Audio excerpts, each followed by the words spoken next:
Welcome back, everybody. You're watching the Handyman Business YouTube channel. It's been quite a while since I put up a video on this channel. Just been really busy doing manual labor. So this channel has always been about being self-employed, repairing people's houses, and remodeling people's houses. And I've always been focused on staying self-employed and investing all my money and relying on compounding interest to take care of me when I'm old. Well, I'm starting to get old, and I am starting to see the results of compounding interest, especially over the last few months. But as I get closer to 50 years old, I'm finding myself wanting to do manual labor less and less. And I'm thinking back on my long career in the construction industry, thinking about, could I have built a business that ran itself and made me more money at the finish line with the same or just slightly more risk? That's always been my main concern, is I didn't want to risk it all on building a business and having it flop and not pan out, not get bought up by some big private equity firm for $21 million. That's the fairy tale ending when you grow a business or when you scale a business. The main reason I didn't try to grow a construction company or a remodel company is the labor pool. My experience in construction, both as the labor and managing the labor, has been very bad. We go all the way back to one of the first companies I worked for as a helper. I was the only helper, and I was always trying to get him. You really need to scale your business. You really need to grow your business. We need to grow this thing so we have employees. And I went off to college and got a bachelor's degree in construction management. I would often go home for the summer and work for that construction company. And I would bring all my vast knowledge that I learned in the classroom and say, we need to grow this business. He said, you don't understand.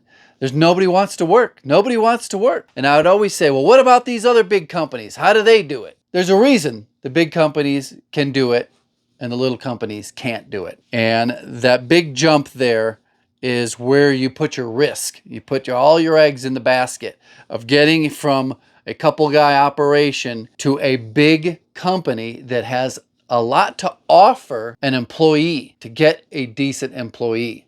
We'll talk a little bit more about that in a few minutes. I could talk trash about the construction labor pool a lot, especially when it comes down to smaller scale guys, like guys that work for themselves. They're notoriously unreliable. That's one of the ways I made a reputation and a name for myself, is just being reliable and showing up and doing the work.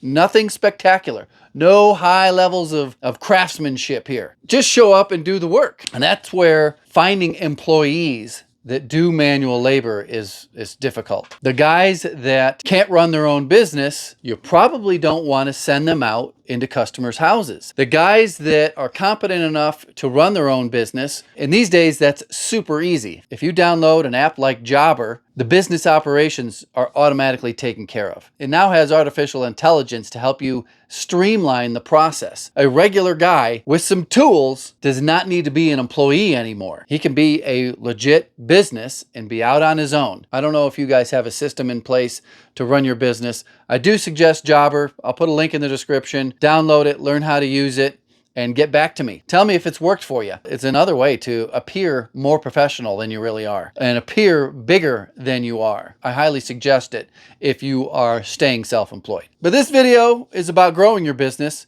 Jobber can actually help you do that as well. You can also run a larger scale business through Jobber. That resource alone eliminates a lot of the competent labor pool, as they're off doing their own thing. As I'm getting closer to 50 years old, I find myself, my mind and my body, more resistant to want to hang drywall. And I'm thinking back at my past experiences and who I worked for the most. For a large portion of my career, I worked for property managers. And I still don't know why I didn't pick up on these cues earlier. The playbook was right there in front of me. They gave me the instruction manual.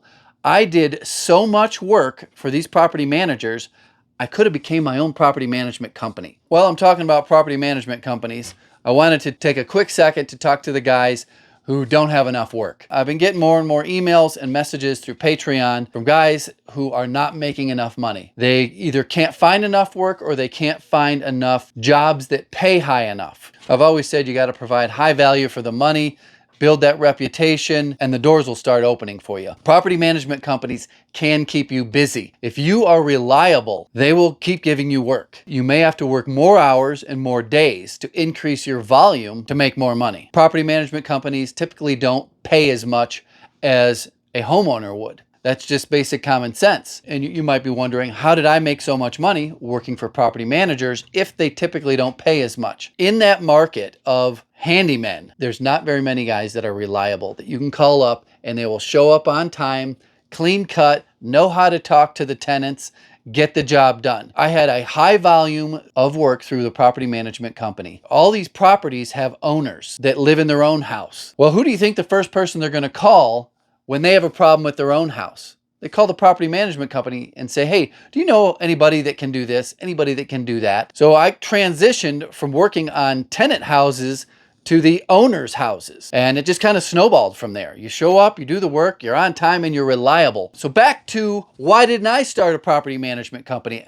I don't know. Hindsight's 2020, and I don't know. I had the time, I had the skill set, I even had the mentors. I just never thought to do it until I got old. This is what I would do differently. I would start organically through word of mouth. That alone will get you 30 houses. You don't make a lot of money off of one house. Maybe 10% of the rent per month. Let's just say you have one house and it's $1,500 for rent. So you're going to make $150 a month to manage that house. You got to do a large volume. You can also make money off the repairs. You're always going to mark up the repairs to those houses. On my main YouTube channel, I've got years worth of rental house repairs. Ceiling fan stopped working. Okay, send the handyman out there. Toilet stopped working. Send the handyman out there. Leak under the kitchen sink.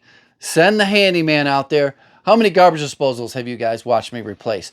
The list is endless of basic work. So you're gonna not only make $150 a month, keep in mind that's very low rent. These days it's probably $2,500 a month. So you're gonna make 10% of that just to collect the rent. There is a little bit involved in actually getting the tenant into the house. On my own houses, I've always used Zillow. I advertise on Zillow. I run all my applications through Zillow. All the background checks are through Zillow. That seems to be the easy part, getting them into the house. It's only like a 2-week window to get a house filled. But then there is a year to 2 years, sometimes up to 5 years of lease renewals. And that's a lot of labor. I think one guy could probably get about 30 houses. That's going to max out his time. Then you're going to have to start hiring handymen to go out and do this work.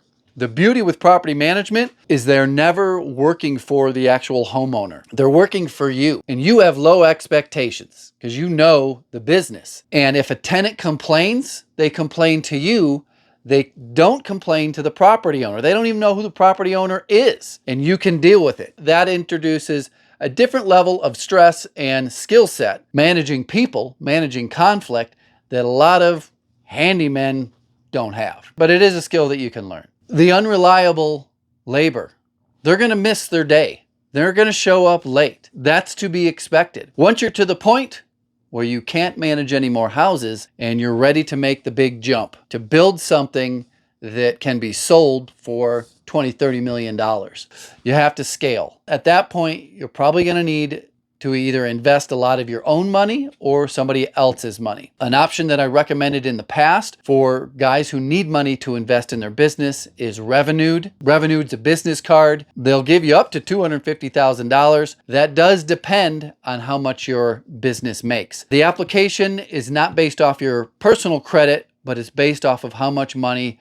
your business is making. All that money you get from Revenued would go into advertising. To take it from 30 houses to 100 houses to 500 houses. At that stage, you're going to have some employees. You might even be able to finally get quality labor. Earlier, I was talking about how I would go home for summer vacations to that small one-man operation that I used to help with and say, well, how come those other big companies can have employees, but you can't? Well, you have to be able to offer them things. You have to offer them consistent work, security, and benefits. Am I going to stop being a handyman, stop YouTube, and try to start a property management company at almost 50 years old and scale it to be worth tens of millions of dollars. It's tempting, and I may just start down that path of picking up individual houses to manage. It might not ever get to the point where I'm a full-time property management company. It gives me options. If this was 15 years ago, I definitely would have started